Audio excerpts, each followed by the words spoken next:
Hello, everyone. My name is Sebastian. I'm with A Planet, and welcome to the second panel of the A Planet Summit 2025. Our session will dive into a critical and timely question: how can company go beyond ESG compliance to drive a transformation with purpose? As ESG regulations intensify across Europe and globally, including the Omnibus Package, CSRD, the new CS3D, companies are increasingly challenged. They must not only comply with these evolving standards, but also adapt and transform all their operations. This panel brings together influential leaders in sustainability, in governance, and operations to explore how regulatory frameworks can become a competitive advantage when it's combined with purpose, transparency, and action. From voluntary reporting to value chains accountability, today we'll try to unpack what it really means to go beyond compliance and how to build a responsible and resilient business. So with this, let me introduce our speakers for today. So first, we've got Daniel Lois. He's a CSR and Sustainability Director at Sodexo Iberia. Daniel leads the sustainability strategy of one of the world's largest services companies, where he integrates ESG priorities across operations, social impacts, and supplier engagement. With deep experience in the food sustainability and social responsibility, he's a key voice in translating ESG goals into actionable frameworks within a complex organization. Thank you, Daniel. Thank you. Then we've got Enrique Valero, General Manager at Abadia Retuerta.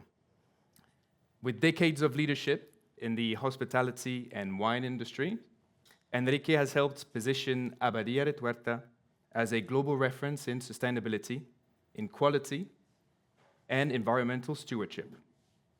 Under his leadership, the estate has embraced biodiversity, energy efficiency, and transparent communication, showing how purpose and business excellence can go hand in hand.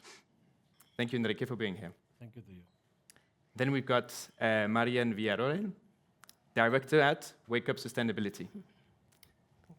As an ESG advisor and a sustainability consultant, Marian brings cross-sector insights into how companies can evolve their strategies towards a positive impact. She currently leads the ESG consultancy arm of Broseta, where she guides organizations in aligning sustainability goals with their regulatory and reputational imperatives. Thank you, Marian. Thank you. And finally, last but not least, we've got Jaime Calero Gomez Acebo. He's a senior product owner ESG at AP Moller & Maersk. Jaime is leading the global roadmap for supply chain due diligence, designing frameworks that ensure full ESG visibility and traceability across his operations. With a background in sustainability tech and strategy, he brings a unique lens on how data automation and purpose can power responsible transformation across global value chains. Thank you all for being here. Thank you. Thank you. Okay, so the panel format will be a few questions that I'm going to ask to all the speakers. Some of them will be directed to others. Obviously, feel free. It's an open conversation, so to bounce back of the replies of each other. So let's kick off this panel with the question. That's the main theme. As ESG regulations like the CSRD, the CS3D, and now with the Omnibus Package, how are they shifting the role of ESG from a pure compliance issue, and it's something that we talked about previously, to a more strategic business driver in your organization and in your industry? Jaime, do you want to start maybe with this? Okay, thank you, Planet, for the invitation. I think that, going to the point, we must remark that the ESG position is, and the role, is the newest one in all the companies. You know, we have been financed for out of time, IT, human resource, and suddenly, in the last 10 years, there is a new function, that is ESG, CSR, and we are in the point in which, okay, why? What is the future of this fusion? What is the present? So I think that we are in a point in which the ESG is transforming, all the taxonomy, all the law is helping, but we don't need, we must to keep the focus on what we are doing and what is the goal. I mean, we agree that reporting is important, we have different stakeholders, but we understand, but we need a lot of understanding of the data, the reporting, to why. I mean, It's not about the who, it's about the why. And the problem is that with the ESG data, there is no two ESG KPIs that means the same. You know, it's completely different. So I need to, that's one of the tasks and of the main challenge, to go from compliance to just to create a sheet and just put some numbers to really make a real transformation. Amazing. Well, thank you. It's an open question to all the speakers, so feel free to jump in if you have something to add. Yeah. Do you want to follow maybe Marian? Oh, thank you. I agree with Daniel. And over the past decade, and especially in the last 5 years, the European Union's strong commitment to climate action, and along with the core values of our welfare state, and has accelerated the development of sophisticated and very hard regulatory frameworks. So, and these frameworks has pushed the companies to step up, make real commitments that's true, and achieve fundamental progress by weaving sustainability directly into their business strategies. That is the good part of all this regulation, in my opinion. But in fact, the sustainability is no longer just an add-up for the companies, and it's become a central pillar in the agendas of board of directors. So Europe's transition towards the Green Deal goals has required not only a new financing mechanism, but also a robust framework for sustainability disclosure. And some of the most significant recent developments have revolved around reporting, taxonomy, as you said before, risk management and due diligence as well. Exactly. And in the multiple listening that we have with our companies, or the exercise that we conduct with them, they currently tell us that the areas of interest has included regulations, supply chains, reporting, combating greenwashing, which is some of the most topic for next future, and new technologies and good governance as well. So now with the approval of the Omnibus package, we are seeing extended deadlines for companies that weren't yet required to comply, but in my opinion, I don't see that this is a setback in sustainability matters. Instead, it's a valuable window for companies to approach sustainability strategically and thoughtfully. Interesting. Yeah, it's a good view on it. Yeah. Would you like to add anything on this, maybe? Go for it. I'm the youngest, so Yeah. I can talk. No, I think it's for me, ESG, in the past C or other words, ASG, well, a lot of wording, must be part of the company's culture. It's not just a dashboard. Yes. Okay? I have seen an evolution in the last 15 years for the good, because when we started to talk about these things, it was like something completely new. So I think regulation is good in different aspects. No, one is to have a common language, because you can talk about a lot of things, and the meaning for different countries, different industries, could be the opposite, or even it's complicated. No. B, you need to have KPIs. No, if you don't measure things, you don't know where you're coming from, where you should be going to. No, and that is really the key in here. No, that the only thing I don't like about regulation is that things are not going to happen overnight.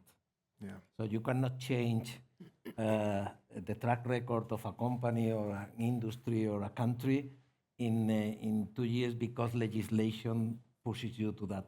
So I think we need the legislation and regulation, But we need the training, our teams, ourselves, our companies, in order to really believe in what we are doing. No? So I think we are, and the risk for me is that you have greenwashing, no? Yes. People that talk, but then you ask and there is nothing behind it, no? It's impossible. It's like, I remember like 25 years ago when I was living in London, everything was going to be organic from one day to the other. But in London, I don't know, you have, I don't know, mushrooms or avocado coming from Brazil. Yeah. Okay, this is organic, and how did they come from Brazil to London? And you know, it's you need to be serious about this. Now we are talking also about talent. What is talent?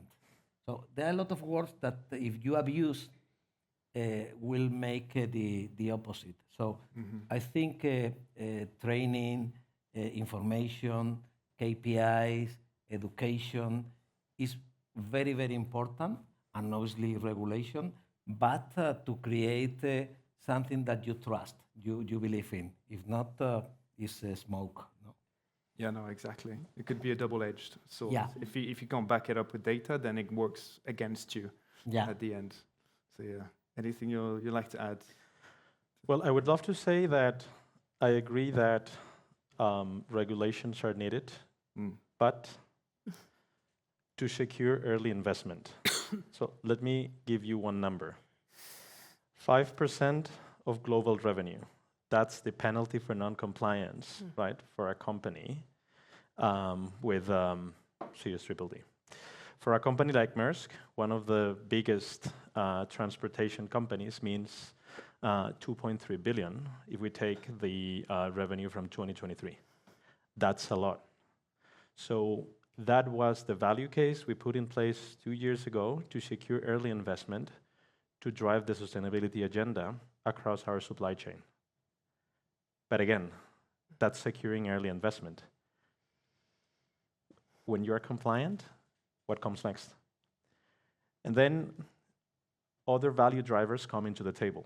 So for instance, have you all thought about the number of people that you would need to comply with these regulations if you're a company with 50,000 suppliers? So that means that every supplier that you assess shares with you on average between 15 to 20 documents every time you enter in a relationship with them. It takes between 8 to 12 hours to analyze all those documents. So imagine that you have to do that for 50,000 suppliers. You would probably need an army of people, and not. So we are not going to hire an army of people. So then how can we be compliant efficiently, right? But then what goes next? So what are the other compliance-related costs? So for us as a company, our emissions, because we consume fuel, as you all can imagine. So under the emissions trading scheme, we have to pay a lot of money. So how can we introduce mechanisms for us to reduce the money that we are paying under those schemes? And again, we are connecting with our P&L. That's cost reduction, because we have to pay for that. So how can we get data to know where we are, what is our baseline, and reduce the amount of money that we're paying? That's the value case that we're putting on the table right now. Because if it was only about compliance, we would have never continued our agenda on supply chain sustainability, right? And last but not least, are we doing this for ourselves? Well, we have customers. Our customers are asking us the same thing we're asking our customers, our suppliers. So we have put a number, right, to the number of additional revenue that we can lose just because we are not complying with what our customers are telling us. So again, it's a matter of revenue generation. Long story short, and that's the point that I want to highlight, you were right, ESG should not be a dashboard. So you have to embed all those numbers in your decision-making process when you're selecting suppliers or when you're evaluating your suppliers to make sure that you can activate those value drivers that are beyond compliance. So that's how we are approaching the issue in Maersk. Interesting. Well, thank you. I just want to make a Yeah, I saw your so face. I was like, to my do you want to peers, add something? because Marian said before that, okay, we agree that regulations is a step up. We'll agree. But based on your experience in your companies, and that's also my experience, that sometimes the difference between the step up and the step down is narrower than ever. I mean that sometimes if in each company, if we don't, from the ESG position or from the board, we don't manage in a good way the regulations, and we make it clear for the different areas, we can also have the people not involved in the regulations. And then the sustainability function start to become more a pain in the ass than a business driver. Because sometimes, sustainability, which is this new regulation on environment. So my role is to understand and then to make clear to operations, okay, we can comply on this in this way. And also there are some gray areas that are part of the regulation that maybe we don't know to go right now. Maybe we need to be more reactive instead of proactive. And it's fine, because if you want to go with everything from the moment one, you lose all the different areas. That's what I think must be part of the company's culture. And then once you have clear what you are doing, that won't happen overnight, must be part of your value proposition. So I am in a different business, but if you don't have that as part of your value proposition, it's going to be always a cost difficult to justify. If you include in your value proposition, I don't know if it is engagement, if it's better prices, if it is loyalty, for sure you can also measure the rotation of your headcount, the motivation of your people, all these things we are measuring in order not just to have the cost of changing this in 5-10 years. That is part of the value proposition, employer brand, a lot of things that you measure in a different way in the past. No? So again, it's a change of culture. Now a lot of people is talking, and that for me is key, but not now that regulations are coming, that we are not selling wine and rooms. We are a brand with a proposition, with a purpose. So we are managing happiness. And I see that every day. At the very beginning, 10 years ago, people said Enrique is crazy. The company is crazy. Now a lot of young people say, I may consider to go there, or to. How do you work this? How do you treat your community?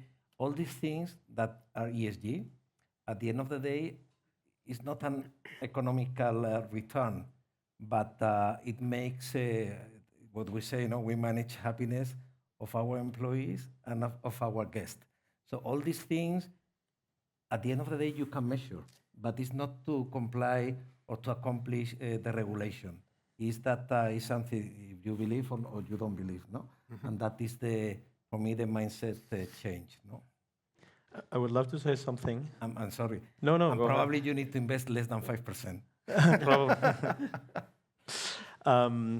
So I see one connection between what you both have said about how to engage people, right? Because you were talking about how to engage people that are based in certain regions, and why should they care about sustainability, right? And you were talking about how to engage people. Let me ask you a question. Imagine that you are like a procurement person working for Maersk, and someone tell you, so you have to select like the best supplier for moving these containers from this place to that place, right? And so far, your performance was based on selecting the one with lowest cost. And then I'm telling you, yes, but you also need to send the supplier this ESG assessment to ask certain questions, and that's it. They see sustainability as a pain in the ass because, I don't care about this because this is not helping, in the way I do my work on a daily basis. So what we're doing now is introducing ESG performance KPIs in how procurement users make their decisions. So it's not a matter of the best supplier in terms of cost. It's also about the best supplier in terms of certain KPIs. And we're also giving them tools to monitor that, because when one of those procurement users selects a supplier, that person is in charge of managing the relationship with the supplier throughout the whole life cycle. And within that period, we are giving them the information to drive decarbonization journeys or other sustainability journeys. So we are giving them a reason to care about this topic, because it is affecting his or her performance, but also it's a matter of driving impact. They have the feeling that they are helping their suppliers to be better, instead of just looking for another supplier that is not ESG compliant. So it's a matter of engaging the people in that way, right? So giving them a reason to care, because otherwise, why should I care? Yeah, absolutely right. Yeah. Interesting. So working on improving and not necessarily replacing. So we touched this earlier when we talked about communication, we talked about transparency. So maybe it's a question more aimed to Enrique and Marian, but feel free to jump in at some point. What role does voluntary reporting and purpose-driven communication that we talked about play in going beyond compliance? And how can company use that transparency as a strategic advantage? You want to start? Okay. No. Yeah. Yeah, please. Thank you for the question. And from my perspective, purpose-driven communication is so much more than just another trend or a box of the tick for compliance, and it's actually become a strategic tool that empowers company to move beyond simply meeting regulatory requirements. And today, just following the rules isn't enough. So stakeholders, we're talking about customers, investors, employees, or the communities that we operate in, are demanding real transparency and clear and accessible information and genuine commitment to both sustainability and human rights. So when a company proactively shares relevant details about its policies, practices, results, is really building something what I consider is fundamental, which is trust. And the trust forms the bedrock for a stronger reputation, greater resilience, especially in a world full of regulatory changes, climate risk, and social challenge. So I see voluntary transparency as a true differentiator in the market.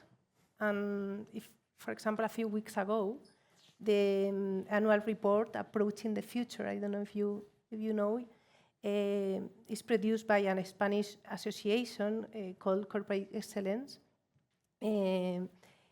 Was presented in Spain, and this report analyzes the impact of intangibles on the corporate agenda. And in these studies, more than 2,000 professionals surveyed that areas in which organizations are prioritizing their efforts, and communication is the corporate area to which organizations devote most effort, resources, and energy. Okay. So it has been the most actually developed aspect just in the previous 3 years before. So I think that this kind of openness creates intangible values. It builds credibility, loyalty, and much deeper connection with stakeholders, I think. So you have said everything. Yes. No, I think it's key. Look, to 13, 14 years ago, 16 years now, but 13 years ago I started with this ESG. No, I go to a place where you see a 12th century monastery and 700 hectares with a vineyard of a wine that was good already, but was another winery. So I started to think, I never have fear of what I need to do, but you see 8,000 square meters that has been 9 centuries there, and you don't like to touch things just for the sake of moving them. So you see the philosophy of why these monks came here, and they came to generate a positive impact in the local community, no? And that's where I started my strategic plan. So purpose was not to sell wine and to sell rooms, was to generate a positive impact through the reconstruction of the vineyard, reconstruction, renaturalization of the forest, the reconstruction of the building to be self-maintained with a P&L that is positive, thanks God now, having a hotel. So purpose was key. My main problem was to convince local people, stakeholders, employees, institutions in Valladolid, even my shareholder, suppliers, to work in a different way. So that's where we started the project of ESG in a very broad sense, where transparency was key. It was not, for me, it's more expensive, the dry cleaning, instead of plastic, being with other type of material, no? Or to how you reuse the water, or how you reforest 60 hectares with more than 80,000 pine trees. Is that in the price of the room, of the wine, but you are generating biodiversity? What I have learned in these 15 years, more or less, is that people, they don't want brands to talk about what they do. They want brands that are part of a message that is authentic and it's true, it's not fake. It's not because somebody in Brussels is telling me you need to do that. Thank God I am ahead of those plans. So at the end of the day, I see a lot of positive things. And I can give you a number. For example, everybody, you read the newspaper today, they will say that talent in hospitality is the problem. I am not going to say that I don't have problem, but the rotation in the hospitality industry is 26% every year. So I am below 9. And it's not a question of salary only. Salary is important, no? But it's more the motivation to work in a project that has a purpose, that is transparent, that have a lot of things related not only with environment, the social, the community, the forest, the gardens, all the things that you are doing that apparently are not part of your value, but is the most important thing in your value proposition. So what happened? We have multiplied the business by 4. We have multiplied the headcount by 3.5. We have multiplied the benefits for 300. More people, less bottles, less rooms, more money. So at the end of the day, the purpose is important. Less is more. Yeah, less is more. But you have, I don't know, in my case was 3-4 years where I had everybody against Enrique. Yeah. But okay, that's why you are there, no? It's the shareholder, the employees that they were doing things for the last 20 years like this. Why should we change? The suppliers, you are crazy.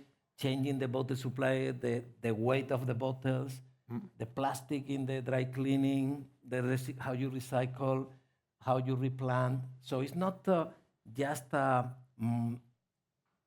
inverted commas cheap marketing. It's the opposite. It's authentic. And that is what I think that, if more expensive to produce like this, yes. But I think we need to be a lot of companies in different industries looking for that. Not because the legislation, then you will have a lot of people destroying these arguments.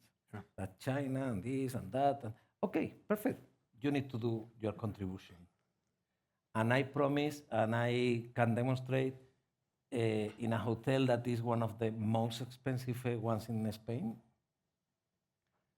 I never run a hotel. I think I don't run a hotel, to be honest. It's my team. The average age is between more than 50%, between 25 and 45 years old. It's incredible. People thought that expensive and ESG and small is only for old people, that they have them. No. People is looking for brands or places or companies with a proposition. And must be transparent, must be through the organization, must be in every action you do. And that is easy to measure. The only thing is I needed to create one new position just for this, of course, because you need to believe in that. And I think that can be expanded to any industry and to other businesses. When you see the Abbey, you say, this has been 9 centuries here, and this must be another 9 centuries. So you cannot extract. You need to give back more than you take off. And once you've done it, you need to communicate about it. If you don't communicate, it's not worth. People really want to see. I am not going to say it's a success story, okay? Yet. Not yet. Not yet. But honestly, we are not selling wine and we are not selling rooms. It's an experience. We are managing happiness. Yeah. And this is what people really want to see. They are not just coming to sleep. They are not just coming to have a wine, best winery in Spain in 2024. The 3 Michelin keys in the hotel, 1 Michelin, 1 green Michelin in the restaurant. All that is a consequence of the way you are working. Exactly. For me, it's more important the how you work than the what you do or you sell. And I'm almost, I think in 1 year, with the help of Believers and other companies that they collaborate with us, I will have, I don't know if it will be in 9 months or in 1 year, but will be an ePNL, environmental PNL. And I will demonstrate, I start all my board presentations. The last 2 years, I start with ESG, not with financials. And they don't want to talk about financials. That becomes a bit boring after, doesn't it? Okay, 1% here, 1%, okay, we grew, we declined. What are you doing? What have you created? Are you going to clean the river Duero? Are you going to do this? How many birds are coming back? We have more than 145 different birds now in the finca, in the state. Wow. And before that, we just said, oh, we have birds. Yeah. History is not to talk. When you receive the award of our queen, Reina Sofia, of the best restoration of buildings, it's a very Europa Nostra. For me, it's not another award. It's that only 2 buildings had that restoration, sustainability, how they are contributing to the region, all these things. It was 2 buildings that are not very well known. La Alhambra de Granada and Abadia Retuerta.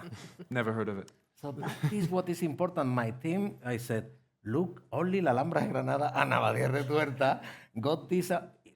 For me, it's not the award, it's the recognition of how you work and how you restore and how you, all these things. No? So you can do, any company can do much more than what they think. The moment they have a plan, they measure, and they have a goal. And then legislation obviously is needed, no? But Like a mean to an end. yeah. And the only thing I miss in Europe is a common language.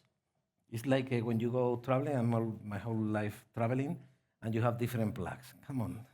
Yes. It's better to have.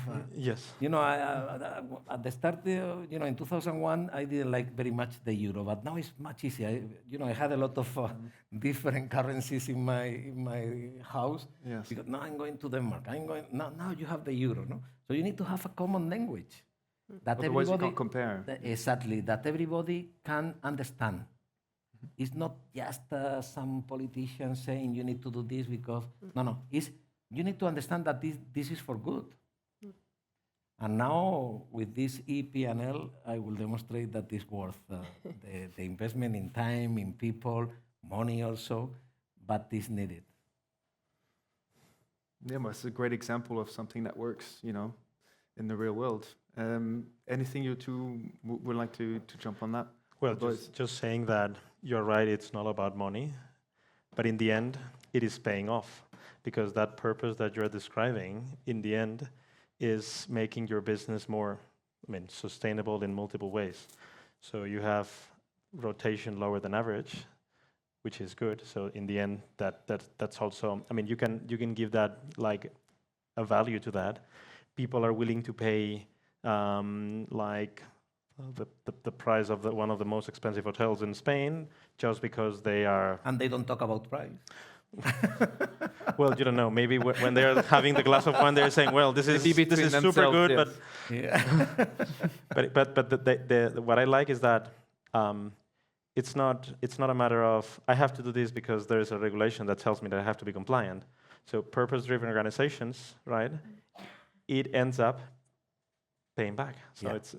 it's in the end, it's making your business financially sustainable, and that's a very good example. Can you imagine a guest from, I don't know, Texas? They come to this and 15 years ago, oh, an ave. They are now talking 3 hours about a tomato. I love Sodexo. I use a lot. I use a lot your service, and I have a good friend there. But when we recovered the monk's garden, we were not thinking about people talking about a tomato. But suddenly, I saw the guests, and they didn't go to the winery. No, they went to see how many tomatoes. They are hours talking to the farmer about how many tomatoes. No, we have this year 13, and we have recuperated these seeds for wheat or whatever. No? And from this, we source our Michelin star with 90 products. So all these things suddenly are the guest experience. Yeah. So at the end of the day, I said to my team, with all these experiences, we receive a guest, and they live as brand apostles. So it's a Ambassadors of your brand. and instead of paying advertising, they pay to sleep there. Yeah. So it's good. So at the end, people want to see environment, nature, how you work, local community. Scrambled eggs with the eggs from a lady in Quintanilla Donésimo that brings at 7 o'clock every morning, 2 dozens. That is, I don't have anything against El Corte Inglés or Macro, no? But they are good customers for the work. But they want to see that tomato, all that for me is part of the value proposition of our company. It's not easy to find the value, probably, but I think we use your company a lot for our wines going to the States or to Mexico. At the end of the day, you're not selling just transport. You're selling confidence, quality, a lot of things. So I think we can add more values. That costs money at the very beginning. But it adds to the reputation in the end. Yeah. Yeah. I'm going to change the topic a little bit and maybe ask a question more targeted to Jaime and Daniel, if you want to take these one on. How can company deal with the growing complexity of the ESG data across the global operations? And what's the key to turning that data into real value for the compliance, for eventually the reporting, and ultimately the whole transformation of the operations? I think that is right. The complexity of data that we are having, the big companies right now, that's insane. I mean, for example, this month, I am in the worst month of the year because I have the reporting months. You as a multinational company, we are from France. You must think that we are in more than 50 countries. And in Spain, we have more than 7,000 employees. We are in more than 450 sites. So, and we are, as a service company, the big challenge that we have is that we are in the home of our clients. I mean, when we are in a corporate, we manage the cafeteria in the best way, or in a hospital. So regarding that, I was this morning analyzing all the data points that I have for this year. We are talking about more around 600, which is insane. And all the data is important because and you cannot stay with KPI 1 hour to dedicate. So it's too much information. Too much information, and sometimes and there are many proof that more transparency is not better. I mean, I can show you. I can create a report with 800 KPIs on sustainability, and no one is going to understand a mess. Say, okay, very nice smart sheet, very They're nice. They're going to avoid it. So the context is important, and the challenge that we have is to all that complex ESG data understand for who is one of the KPIs that we have, and not also KPIs, because to create KPIs, that's the most easy way in the world right now with the IA, with the Excel. You want a KPI, you have 1,000 on CO2 emission, but that's the easy part. The hard part is, okay, let's understand what is important for consumers, because in a consumer that we have in the cafeteria, in the universities, in the companies, the consumer goes just, they see the Sodexo screens and the communication, 3 seconds. Yes. You need to get to the point. Yes. But the information that the consumer needs is not the thing that the client needs. We can ask also about the CO2 labeling, or you can ask about the local purchasing, you know. So in this compliance is to understand the data. And also we need to, and it's very easy to talk about data. Now data is very fancy, can create amazing, amazing graph. But we need, and you have been all 3 of you saying the same, the action. I mean, data is fine, but we need to understand that the data is an enable to action. And sometimes, and that's something that is based on my own experience, I have carried out actions in the last month in which I was not sure about how to measure that. But let's do it. I mean, after that, we can create the baseline, we can create evolution, but let's do things. Let's take the things. Because we are in a moment in which when you see all the data, when you see all the law, you are like an rabbit in the road. You're like, wow, you just flashy with that. But in this point, it's like, let's do. As we are in a point in which the companies, we need to evolve. We need to really evaluate the sustainability as part of the business, because there are many proof that a company that embraces sustainability in a smart way, not in a massive way, in a smart way, is a better company. I mean, you are carrying out a better management of your suppliers, you are understanding better of which is the driver for your client. There are many things. Yeah. So I think that we need to just slow down, understand the data, and don't refuse the data, but see in which data, in which KPIs I want to invest more time to dedicate and to whom, right? Yeah. So transparency needs to be relevant. Otherwise, it becomes too much information, and as a result, it becomes less transparent because it's too confusing. Because and sometimes because it's and now with the greenwashing that everyone is talking about that, I have decreased my CO2 emissions at 3%. Where? In a small office that I have in Cuenca. Oh, wow, amazing! You know, no. Or maybe I have decreased my emission 10%. Okay, but my company, the revenue has to go down 50%. Obviously, you are going to go down with your emissions. So we need context to make the different stakeholders to understand what we are talking about, and to be honest with them, because we see that the client, the consumer, are asking more. I mean, I have been working in sustainability for more than 12 years.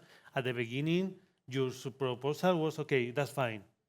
But now the clients are asking, oh, you put this, that you are going to increase your local purchasing 10%. What are you doing? And I like that because I like to be challenging. That's the way to go further. But you need to measure the data and to explain the data in a good, in a transparent way, but in a way that is understandable for each stakeholder. Yeah. No, completely. And Jaime, if we want to add anything to that as well. No, just want to say that you're right. So data, just for the sake of having data, means nothing. So it's what is the problem that you're trying to solve? So what is that data going to be used for? And then you think how to capture the data, right? So in our case, and as I was mentioning before, we are embedding sustainability data into our decision-making process. So in our case, supplier selection process and supplier performance management processes. So we initially said, okay, so if I have to select one supplier here, so what is it that procurement users are using today to select suppliers?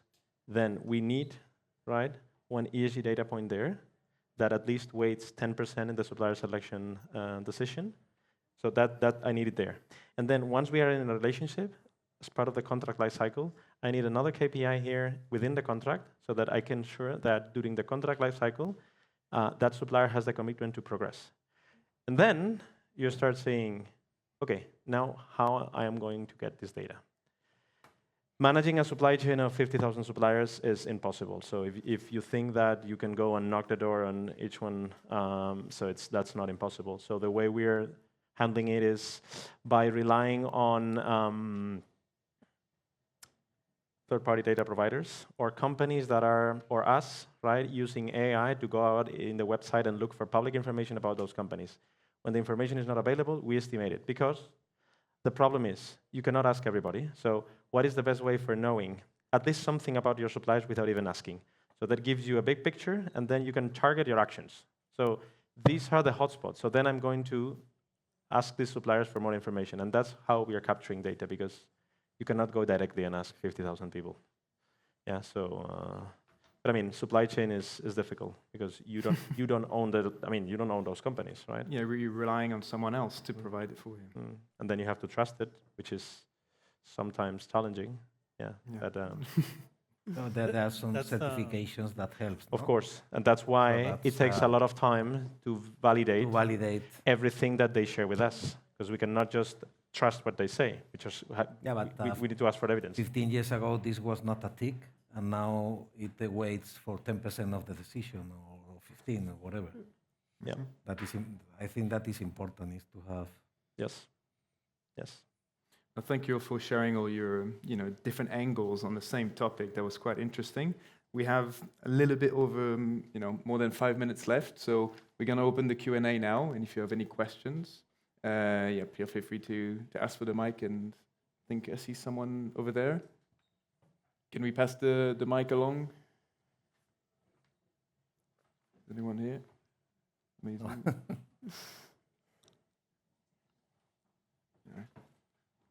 Yeah, over here. I think we got a question over there. Thank you.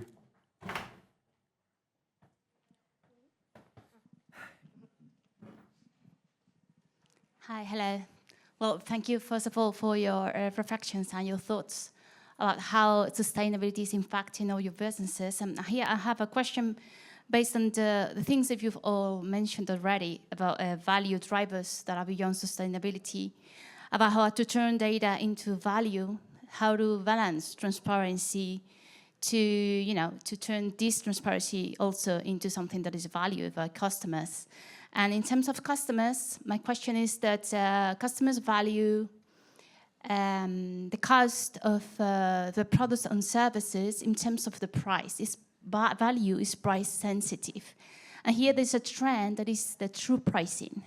It's called true pricing, the reducing or increasing the price of our goods, products or services based on our impact. Did you see this coming? Did you see this in your industries? And if that's so, what is needed to make this possible so value is also price sensitive for the good?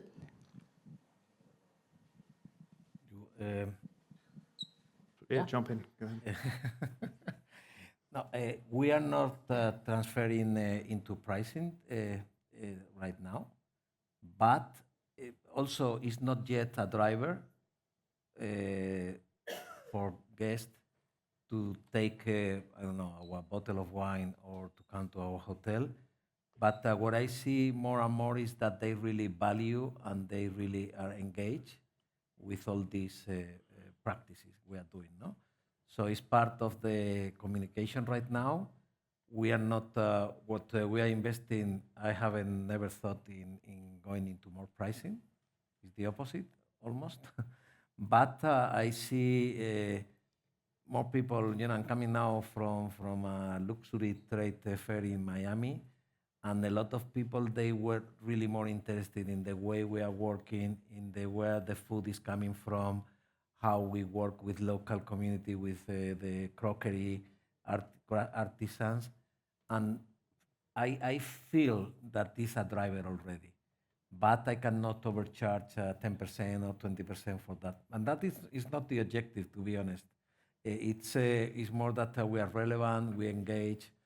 And one driver that I really feel from last year is for me, one of the main stakeholders is my team, no? That even people that left the company, they are coming back. And they are not talking about the salary as the first thing. They are talking about what we are doing with other things, no? Like what we are talking today, but also conciliation, family time, other things that are really important for everybody. I was going to say for young people, but also for me. You know, it's for everybody. It's so it's a very good question, and I personally, I hope I can drive this company to the next future. No, I am not doing this for pricing, for value. What I said is that this part of the value proposition, not value in pricing. And I was joking when you said about the pricing. My objective, I said 15 years ago to my team, you go to a meeting with an agent, an importer, a distributor, a retailer, a restaurant, and let's imagine that you are talking about the value proposition of Abadia Retuerta, and you leave, and then you say, by the way, I forgot to give you the price. I will send to you by mail. Because in Spain, I don't know why, we have been trained to be talking about pricing the whole day, and we should be talking about value. It was Machado, another person from Sevilla, who said, solo los necios confunden valor con precio, no? So we need to talk about value. I don't know why we have that complex of, this is very expensive, okay. But when you say you have 160 families working here, you have these local suppliers, we have invested this in photovoltaic plant, we are recuperating the water, we have 145 different birds, we have blah, blah. People, they don't talk about pricing. They said, I want to come back. So that is, I hope it answers, no? But it's not, value driver is for me more to be attractive to your objective, to your target, and that they really want to come back. They are ambassadors or apostles of your brand. Yeah. I mean, I would love to add something. In our case, I mean, I know that many companies have tried the green premium, meaning people paying more for a green product or a sustainable product compared to the non-sustainable counterpart. But we are seeing that that green premium is not working. So people are not really willing to pay more just because the product is green. However, if you have two companies and you know that one of those companies drives impact and is transparent about what they do, and they are leaders in the sustainability agenda and not laggards, they use that as part of the decision-making process. So again, the value is not in the price, but is in the decision-making process. The green premiums, right? And I mean, and we have tried them, right? But we are seeing that they are not really working. So you should not expect that a product, just because you say it is green, then you can price it higher. That's not the case, and I agree with you in that sense. I have to add, and keeping in mind that in Sodexo business it's quite complicated, because you know that our prices are fixed when we get a contract during 3 years. So and sometimes we're in a very competitive world in which there are different companies from our sector competing for being on one side. Regarding that, I agree with Jaime. It's not the solution is not, okay, this is green, 20% more. No, because in that, if you do that, first of all, it's not working, and you are creating more difference. You are creating people that wants to be green, and okay, fine, and the other one, maybe they cannot afford it or they cannot pay for that. So in our case, the point that we are doing is like, okay, if we want to compete on cost and to go for the same price, the way to keep our margins right is to analyze all the supply chain. And maybe we need to create new kind of deals with our suppliers, and maybe the cost of this food is so high because there are so many intermediaries, and because of the preparation, we are working on the food cost and the menu cost, and that's the challenge. Of course, everyone cannot be in the same page. I have clients that are top 1, 2 in Spain in sustainability, and they are helping us, but also I need to give sustainability to everyone. And I want to have in the kitchen or in the school that I'm giving the menu for €3, I want to have their sustainability involved. Maybe not as much as the 12, but that is just for me the important thing. Just start. I mean, I cannot create 2 different worlds, one sustainable world for people under one, because if we do that, we are in the mess, and we are so that's the challenge. And sometimes in many things we have paid things below the price. That's the challenge. Oh, this is so expensive now. No, that was because we were paying below the real cost and below the real price. But this question was very good, and probably what we need to do is create ecosystems where we can transfer to that school or to that hospital or to that airline that obviously a tick will be sustainable in the whole value chain, but also don't squeeze my margins, because if not, I cannot pay my employees. That is not social. Yes. Yeah. So at the end of the day, that's why I talk about value. So I don't want to talk about price.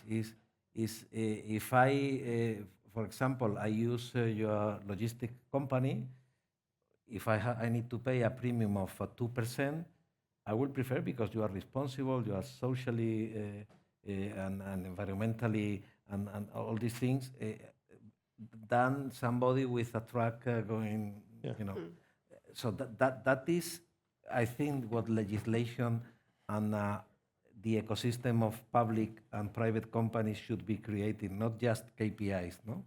So at the end of the day, it's impossible to have the best service, the most sustainable, the socially responsible salaries, working 37 hours per week, and then cheap. Where is the secret? I don't know. I didn't study that. It's impossible. And sometimes That's why I think we need to be kind of missionaries or apostles of how sustainability adds value. And then if you lose 1 or 2 customers, probably you gain 10 or 12 in 3 or 4 years, no? So also we need to train shareholders, no?